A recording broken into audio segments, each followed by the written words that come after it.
Uh, One example from my family. I have a sister. We are two siblings, myself and my sister. She is in US currently. She is very religious, spiritual, I would say much better than me. And very active in her church. At the same time, she has a very good, endearing and entertaining personality. She has a very good sense of humor. Now what does she do is like, for every small thing she faces at the time, she will call us, parents and myself, and calls us, I have this problem, can you pray for it, please? So we get the request and we start praying for her. Now what happened some years back, she is currently in US.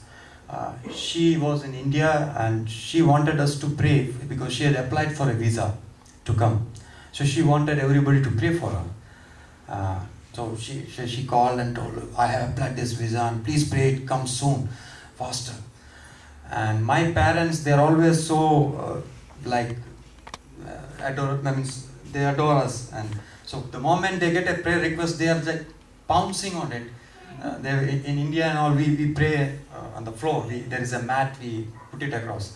The moment they hear it, oh okay, they'll come out of the flat, they will take a mat, place it down, jump on, start fasting and prayer.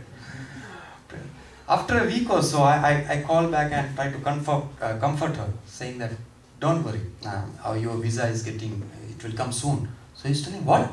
What are you trying to do? I told you wanted us to pray for visa coming. Oh, that was last week. Now the situation has changed. Now, what situation has changed?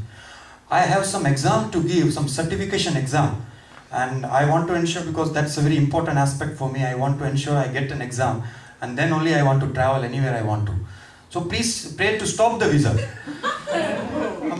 You can assume the puzzled look at my parents. They didn't know, they jumped on it. So I thought, stop visa, start praying. And they started. So in another example, she used to call and say, somebody from her close friends or somebody, they say she's not well. And she called and told us, pray for this lady, she's a very religious lady, we want to pray. Her arm is not well, she's having pain for a long time. And we started praying as usual. My father jumped out, put the mat, started fasting and praying. And after 2-3 weeks, there was no news. I tried calling her, how is your that friend, and I hope she's fine, we are praying, everything will be alright. She told, she recovered 2 weeks back, what are you doing now? Her leg is paining now, start praying for leg.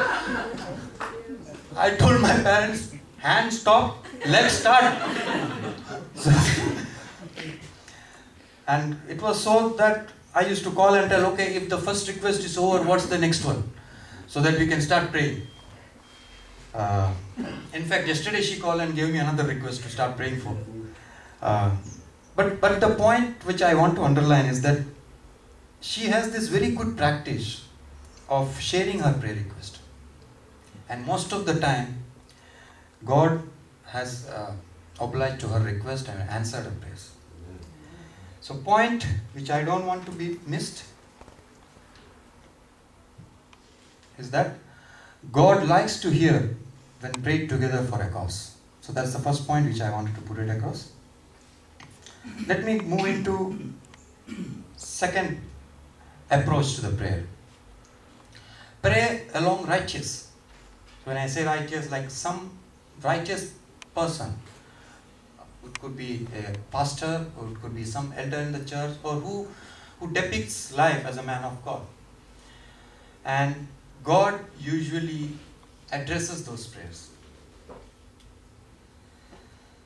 What we read in James chapter 5:16, it says, confess your faults one to another and pray one for another that ye may be healed.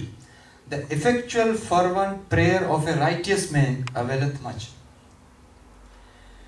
God likes dedicated and righteous man in His sight for his or her credibility to oblige to their prayers. Now let me share some example. In Genesis chapter 20 verse 7, Abraham prayed unto God, and God healeth Abimelech and his wife and his maidservants, and they bare children. God, Abraham, everybody knows, was a man of righteous character. If I also give another example, Job. Again, coming back to Job. At Job chapter 42 verse 8, and my servant Job shall pray for you. That's what God says. You means his friend. For him I will accept. So when Job, let's say, Job prays for his friends, God will accept his prayer. There are another contrasting example as well. James chapter 5:16, we find Elijah.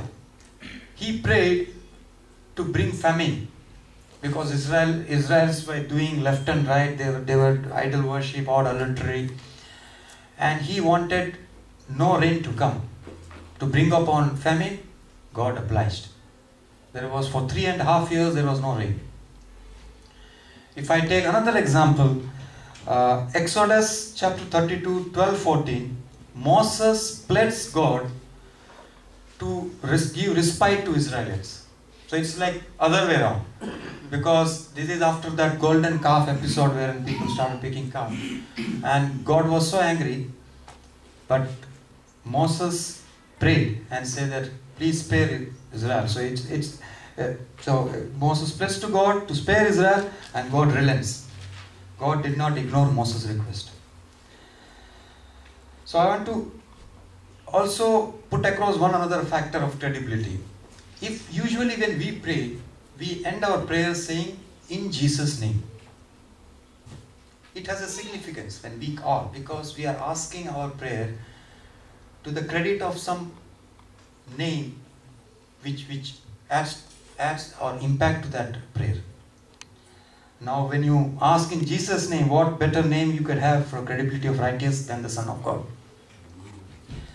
So the point, God respects the credibility of the righteous and dedicated man of God. So we talked about first point, pray together. Second point, pray along righteous. Let me put across my third point, pray for others. We always pray for ourselves, our needs. But there are many who needs prayer as well. Don't restrict yourself and your time only for yourself. Pray for others. That's another third point I wanted to put it across. It could be for your neighbors, your church leaders, brothers, sisters to whom we know they are in need, leaders of your government, country who lead them, and poor who are suffering from famine or whoever it is. But pray for others. There was a survey conducted some years back, and specifically in UK region. It was some 5 countries.